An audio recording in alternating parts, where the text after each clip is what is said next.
que creía en un solo Dios. ¿Se da cuenta?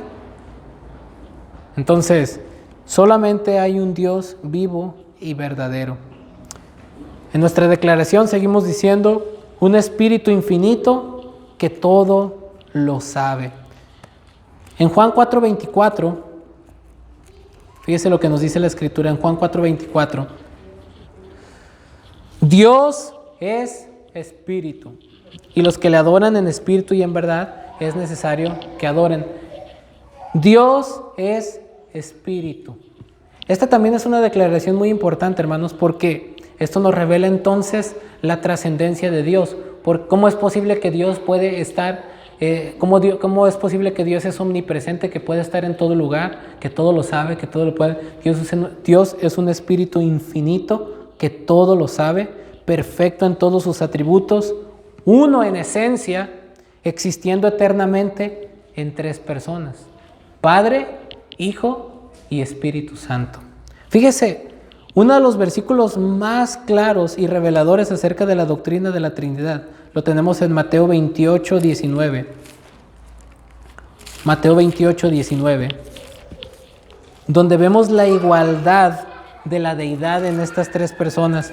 Mateo 28:19, el Señor dijo: por tanto, id y haced discípulos a todas las naciones, bautizándolos en el nombre del Padre y del Hijo y del Espíritu Santo. Pero noten lo que dijo un versículo anterior: toda potestad me es dada en el cielo y en la tierra. Esta afirmación, toda potestad, quiere decir todo el poder, toda la autoridad de la deidad, porque Cristo es Dios, le fue dado. Y aquí está diciendo, encomendando la gran comisión, que hagan eso en el nombre, no dice en los nombres, fíjese cómo dice en los nombres del Padre, del Hijo y del Espíritu Santo, en el nombre, dando igualdad en la divinidad a estas tres personas: Padre, Hijo y Espíritu Santo. La misma autoridad, la misma esencia. Por eso decimos que los tres merecen adoración y obediencia cada uno por igual, porque comparten los atributos de la deidad. Ahora, yo sé que esto puede sonar un poquito complicado, pero no es una contradicción, hermanos. La doctrina de la Trinidad no significa que creemos en tres dioses. ¿Sí me explico? Tampoco significa que es un Dios en una persona que se manifiesta como una plastilina de tres formas diferentes en tiempos diferentes, como hay una doctrina que se llama modalismo, enseña, ¿no?, que en el Antiguo Testamento Dios se manifestó como Jehová, en los Evangelios como el Hijo y ahora en la era de la Iglesia como el Espíritu Santo, que Dios se manifiesta de tres formas distintas, pero que no es un Dios en tres personas al mismo tiempo. Eso es una herejía. ¿Se fija? Hay dos extremos de la herejía: aquellos que niegan la divinidad de Cristo, que dicen que el Señor Jesucristo no es Dios, y que niegan la personalidad del Espíritu Santo y la divinidad del Espíritu Santo, y aquellos que dicen que Jesús es Jehová o el Espíritu Santo. No, es uno en esencia, pero tres personas distintas: el Padre, el Hijo y el Espíritu Santo. ¿Cómo entendemos esto, hermanos? Vemos en la Trinidad, en la obra de la salvación, por ejemplo, el Padre planea la redención de los escogidos, escoge, envía al Hijo, el Hijo redime con su sacrificio y el Espíritu Santo aplica la obra de la redención en los corazones de los escogidos y los santifica. Vemos a las tres personas de la Trinidad con roles distintos en la obra de la salvación. El Padre escoge, llama, redime, el Hijo consuma esa redención con su sacrificio y el Espíritu Santo aplica esa obra de salvación en los corazones de los escogidos. Tres personas distintas, pero uno en esencia. Recuerden que el Señor Jesucristo dijo: yo y el Padre uno somos. Se refiere en cuanto a esencia y propósito. Son de la misma naturaleza, de la misma esencia. Juan 1:1 dice: en el principio era el Verbo y el Verbo era con Dios y el Verbo era Dios. Fíjese, en el principio era el Verbo. Jesús ya existía desde la eternidad, coeterno junto con el Padre, y el Verbo estaba con Dios, es decir, cara a cara con Dios, una persona distinta al Padre, pero al mismo tiempo el Verbo era Dios, de la misma naturaleza. Y aquel Verbo fue hecho carne. Entonces, la doctrina de la Trinidad es una doctrina claramente visible en las Escrituras. En Génesis, por ejemplo, capítulo 1, versículo 26, encontramos a Dios hablando de sí mismo en plural. No dijo: haré al hombre a mi imagen y semejanza. Fíjese lo que dice el versículo 26. Entonces dijo Dios, hagamos, plural, al hombre a nuestra imagen, conforme a nuestra semejanza, y señoree en los peces del mar, en las aves de los cielos, en las bestias, en toda la tierra y en todo animal que se arrastra sobre la tierra.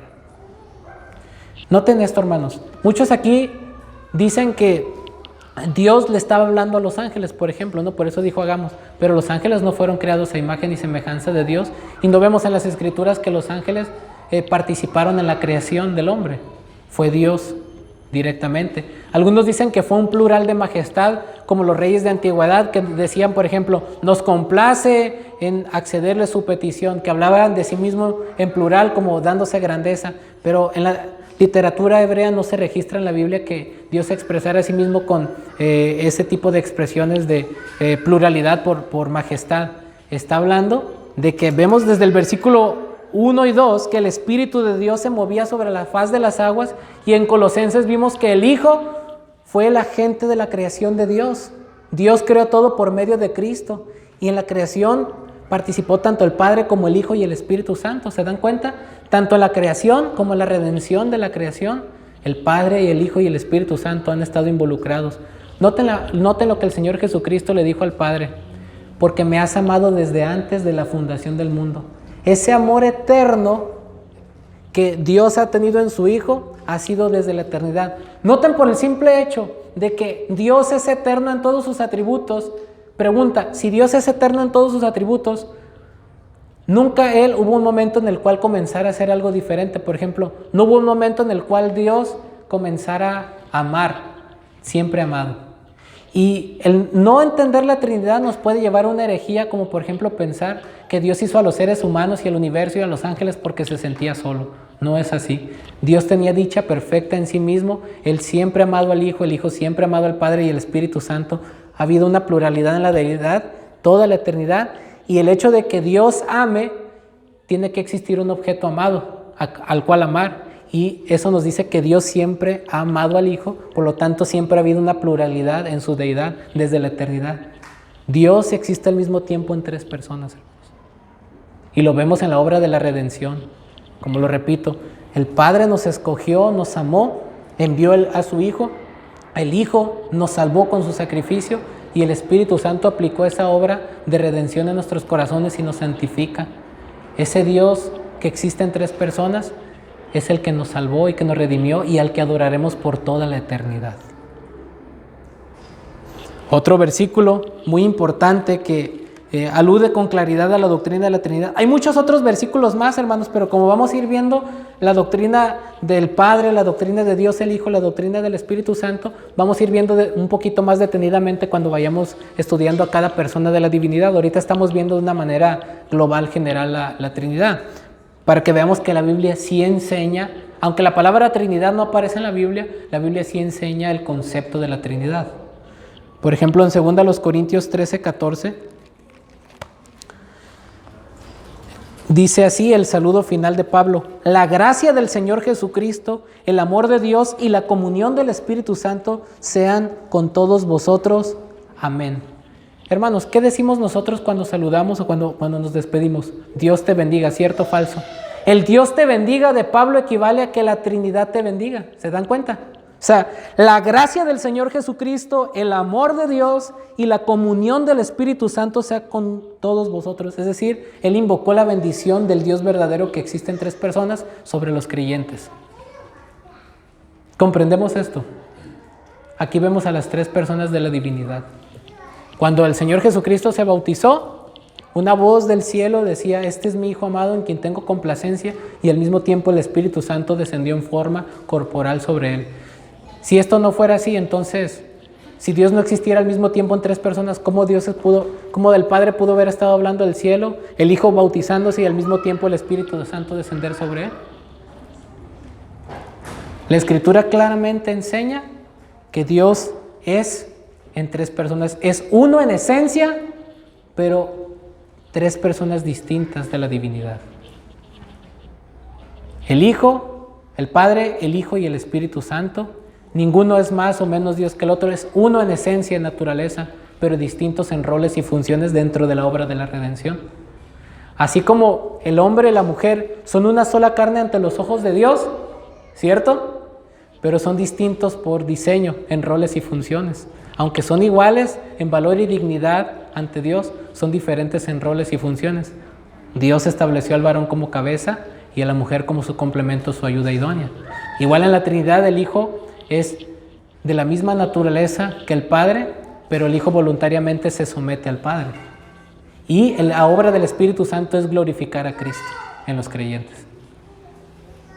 Entonces, vemos con claridad que la Biblia nos enseña acerca de la Trinidad, que Dios es un solo Dios, pero que existen tres personas. Obviamente todas las implicaciones que pueden surgir de esto no las podemos entender porque no podemos retener con nuestra mente finita a un Dios infinito. Solamente nos queda en aceptar lo que Dios ha revelado de sí mismo en la Escritura. Reconocemos que más de aquí no podemos entenderlo todo. No entendemos todo acerca de la doctrina de la Trinidad. Cómo es que Dios es uno en esencia, pero tres personas distintas.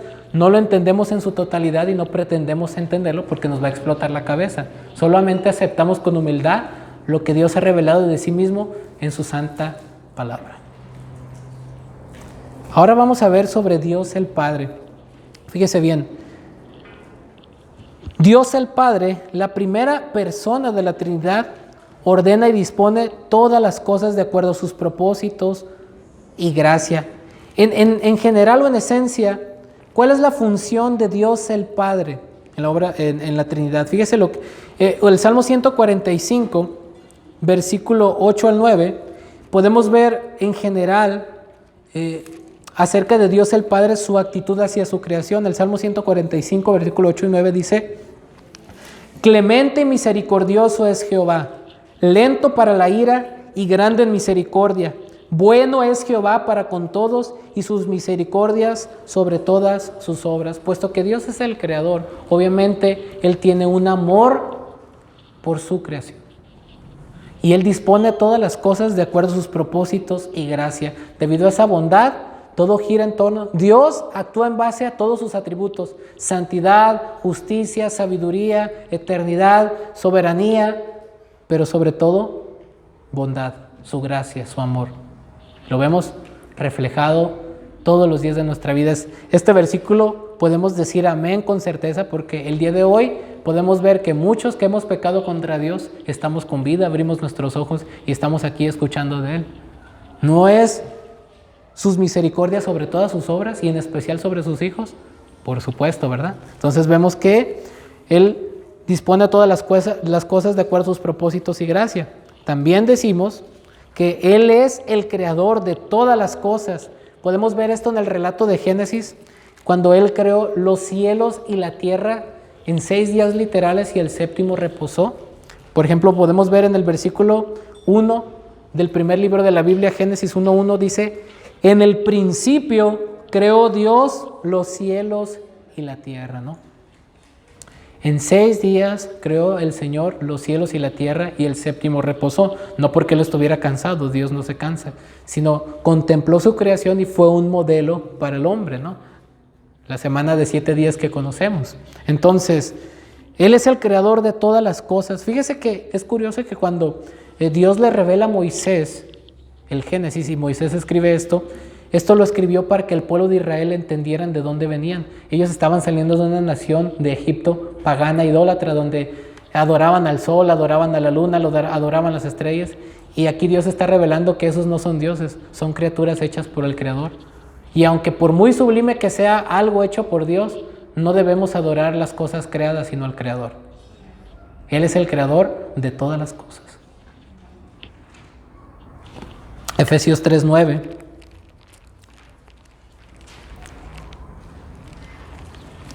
Efesios 3:9 dice de la siguiente manera: y de aclarar a todos cuál sea la dispensación del misterio escondido desde los siglos en Dios, que creó todas las cosas. Las galaxias, el universo, los átomos, las células, todo lo que nosotros podemos contemplar en la creación, todo fue creado por Dios.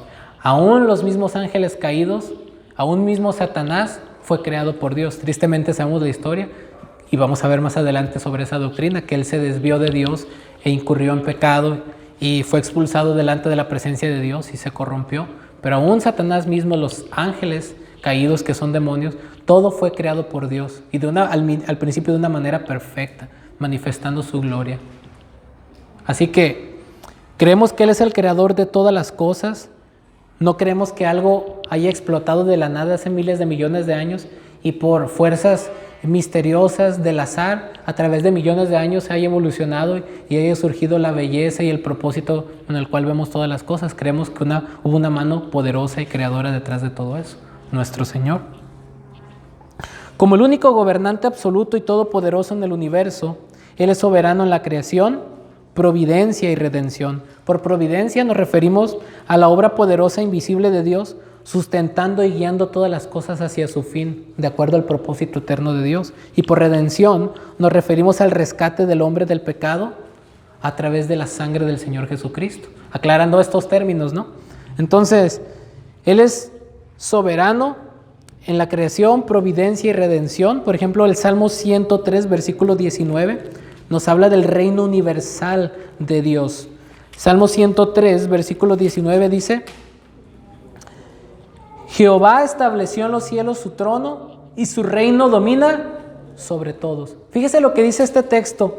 Jehová estableció en los cielos su trono y su reino domina sobre todos. Aquí está hablando del reino universal de Dios, es decir, que Él ha gobernado y gobierna desde la eternidad hasta la eternidad. Esto no hay que confundirlo con el reino mediador de Dios, que Él gobierna por medio de representantes que Él pone por reyes. Y también no hay que confundirlo del reino futuro mesiánico que vendrá con nuestro Señor Jesucristo. Aquí estamos hablando del reino universal de Dios, de que Él es el gobernante absoluto del universo y de todas las cosas. Nada sucede sin que Él no lo tenga ya determinado. Un cabello de nuestra cabeza, por muy insignificante que parezca, una cana que usted se arranque, no cae sin que sea la voluntad de Dios. Y como lo dijo poéticamente, muy bien dicho Don Quijote de la Mancha, una hoja de un árbol no se cae si no es su voluntad. Aclarando, porque muchos dicen, como dice la palabra de Dios, ¿no? Eso no lo dice la palabra de Dios, lo dijo Miguel de Cervantes, pero tiene razón. Hace alusión a eso. Nada sucede sin la voluntad de Dios. Un pajarillo no se muere sin que sea la voluntad de Dios. Un solo cabellito de nuestra cabeza no se cae sin que sea la voluntad de Dios. Dios tiene un control absoluto. Su reino domina desde la eternidad hasta la eternidad. En Romanos 11:36, un versículo hermoso que nos resalta la soberanía de Dios sobre todas las cosas. Fíjese lo que dice Romanos 11:36. Porque de Él y por Él y para Él son todas las cosas, a Él sea la gloria por los siglos. Amén. Dice que porque de Él y por Él y para Él son todas las cosas. De Él procede, Él las sustenta y son para su gloria. Dios creó al hombre y todas las cosas para su gloria. Él hace que todas las cosas sigan subsistiendo porque Él sostiene todas las cosas con la palabra de su poder.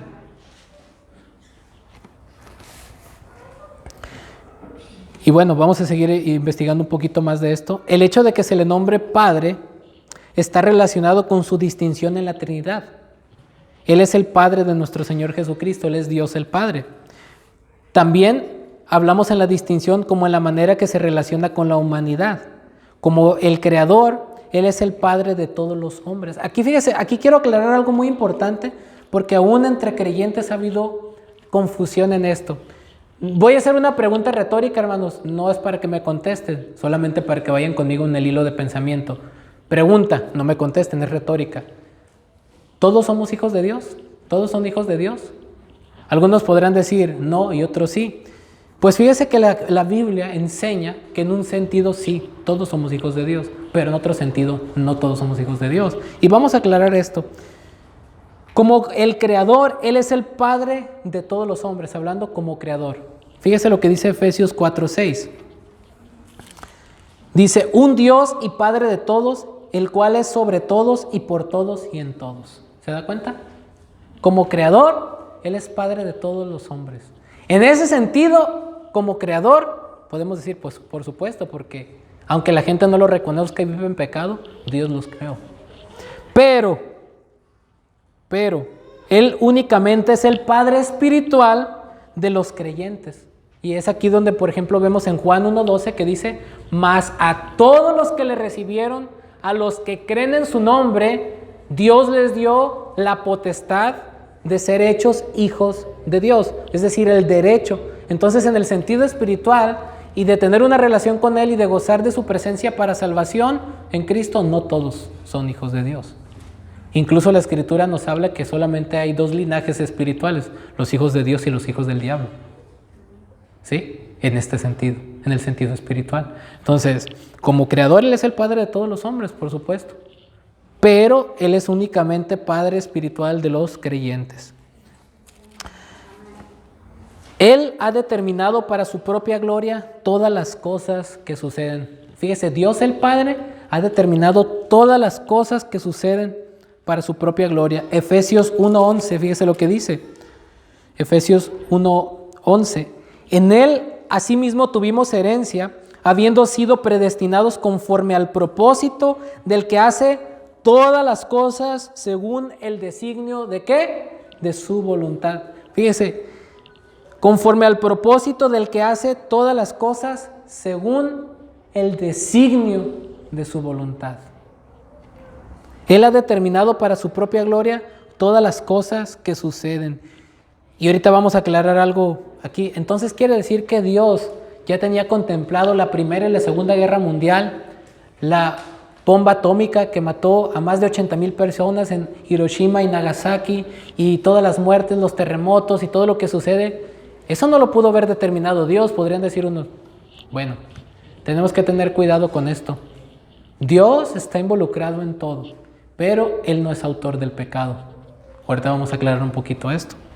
Sin embargo, Él ha determinado todas las cosas que suceden para su propia gloria. Por ejemplo, hubo un plan perverso sobre uno de los patriarcas, José. ¿Recuerdan? Que sus hermanos lo querían matar y luego lo vendieron, pero Dios permitió eso para salvarle la vida a su propio pueblo y glorificarse por medio de una tragedia. ¿Recuerdan? A Moisés lo quisieron matar por el decreto de Faraón, y después él fue prohijado por la hija de Faraón y Dios lo usó para ser el libertador de su pueblo de Egipto. ¿Recuerdan? Todas las cosas que suceden ante nuestros ojos podrían ser adversas, pero Dios, siendo eterno y sabio, todopoderoso, Él mira las cosas de un panorama más amplio y obviamente no es el final de las cosas. No es que Él apruebe o cree la maldad, sino que permite la maldad en el mundo para que las cosas se lleven a cabo conforme a su plan para su propia gloria. Nada sucede fuera del control de Dios. Él continuamente sostiene, dirige y gobierna a todas las criaturas y a todos los acontecimientos. Por ejemplo, en Primera de Crónicas 29, 11 y 12, podemos ver esto. Primera de Crónicas 29, 11 y 12, fíjese lo que dice. Tuya es, oh Jehová, la magnificencia y el poder, la gloria, la victoria y el honor, porque todas las cosas que están en los cielos y en la tierra son tuyas. Tuyo, oh Jehová, es el reino, y tú eres excelso sobre todos. Las riquezas y la gloria proceden de ti, y tú dominas sobre todo. En tu mano está la fuerza y el poder, y en tu mano el hacer grande y el dar poder a todos. Fíjese, y tú dominas sobre todo. En su soberanía, Él no es ni el autor del pecado ni quien lo aprueba. Fíjese lo que dice Deuteronomio 32:5. No podemos concluir erróneamente entonces que puesto que Dios dispone todas las cosas de acuerdo a sus propósitos eternos, entonces Dios tiene la culpa de mi pecado, o Dios hace que sucedan las cosas malas porque es malo. Por supuesto que no. Fíjese lo que dice Deuteronomio 32:5. La corrupción no es suya, de sus hijos es la mancha, generación torcida y perversa. Dice, la corrupción no es suya. En Habacuc 1:13 dice, muy limpio eres de ojos para ver el mal. En Juan 8:47 el Señor Jesucristo dijo, ¿quién de ustedes, le dijo a los líderes religiosos, me redarguye de pecado? Porque Jesús poseía una santidad absoluta al ser Dios. Dios no tiene mancha. En Él no hay maldad. Por lo tanto, todo lo que Él dispone y hace, Él no es ni el autor del pecado ni lo aprueba. Sin embargo, hay un propósito soberano en todo lo que sucede y por el cual permite las cosas. Hay un grado de misterio en esto en el cual no nos vamos a adentrar más allá porque no comprendemos todos los designios de la mente divina, pero confiamos en su poder, soberanía, gracia y amor. Ni tampoco anula esto, su soberanía, la responsabilidad de criaturas morales e inteligentes. Ezequiel 18:4 y en el versículo 20 Dios hace énfasis: el alma que pecare, esa morirá. El Hijo no llevará el pecado del Padre, ni el Padre el pecado del Hijo. En otras palabras, cada quien es responsable ante Dios de sus propias acciones. En 1 de Pedro capítulo 1 versículo 17 dice que Dios juzga a cada uno según sus hechos sin acepción de personas. Dios no hace acepción de personas y Él va a juzgar a cada uno según su proceder. Entonces, ¿cómo Dios nos juzgaría si no tuviéramos responsabilidad moral ante Él? Entonces, la soberanía de Dios no anula nuestra responsabilidad moral de responder a Dios y tampoco hace a Dios autor del pecado. Ahora, ¿cómo compaginamos estas tres cosas? Anota ahí su respuesta. No sé. No nos dice la Escritura. Solo creemos ambas cosas por fe porque la Escritura nos revela eso y hasta ahí. No vamos a ir más allá de lo que está escrito. La Biblia nos dice al mismo tiempo que Dios es soberano y al mismo tiempo nos dice que el hombre somos responsables. No podemos culpar a Dios por nuestro pecado, pero tampoco podemos jactarnos de que nosotros escogimos a Dios si Dios no nos hubiera traído a Él. Así de sencillo. En su gracia, Él ha escogido desde la eternidad pasada aquellos a quienes Él ha determinado que sean suyos.